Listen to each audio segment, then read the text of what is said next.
चोपा अवैध शस्त्र गावठी कट्टे तस्करीचे मार्गावर गैरप्रकारास प्रतिबंध व्हावा यासाठी चोपडा ग्रामीण पोलिसांकडून फलक लावून नागरिकांना सूचित करण्यात आले। गलंगी, ओमरटी, सत्रासेन, वैजापूर या गावांच्या मार्गावरून अंमली पदार्थ तसेच अवैध शस्त्र गावठी कट्टे तस्करी करणारे तस्कर चोरटी वाहतूक करताना आढळून येत असल्याने या मार्गावर गैरप्रकारास प्रतिबंध व्हावा यासाठी चोपा ग्रामीण पोलिसांनी पोलीस अधीक्षक डॉक्टर महेश्वर रेड्डी, अप्प पोलीस अधीक्षक कविता नेरकर चाळीसगाव, उपविभागीय पोलीस अधिकारी चोपा भाग अण्णासाहेब घोलप यांचे मार्गदर्शनाखाली फलक लावण्यात आले आहेत। नागरिकांनी सदर दिलेल्या फोन क्रमांकावर संशयित इसमांची तसेच संशयित मोटर वाहनांची माहिती देऊन सहकार्य करावे।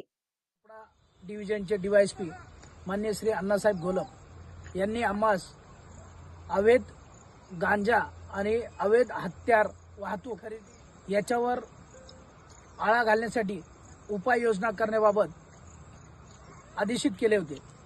त्यानुसार त्यांच्या मी या ठिकाणी हा बोर्ड लावलेला आहे, जो अशा प्रकारे अवैध गांजा किंवा शस्त्र विक्रीसाठी जे येतील हा त्यांच्यासाठी इशारा आहे।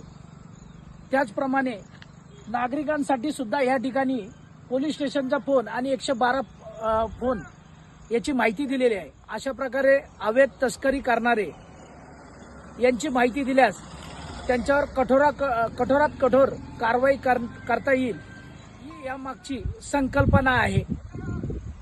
आम्हाला पलीकडचं जे गाव दिसत आहे उमरटी, जे MP मध्ये आहे, या ठिकाणी मोठ्या प्रमाणावर गावठी गांजा कट्टे याची निर्मिती होते।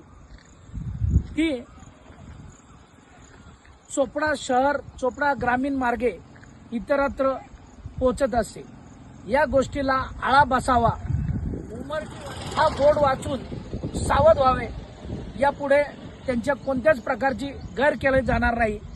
आमच्याकडे सर्व शस्त्र निर्माण करणारे किंवा गांजा यांची गोपनीय माहिती आहे। यापुढे कोणताही इसम आमच्याकडे शस्त्र वाहतूक करताना पकडल्यास आम्ही शस्त्र निर्मिती करणारे जे कोणी आहेत त्यांचं नाव गोवणार आहोत।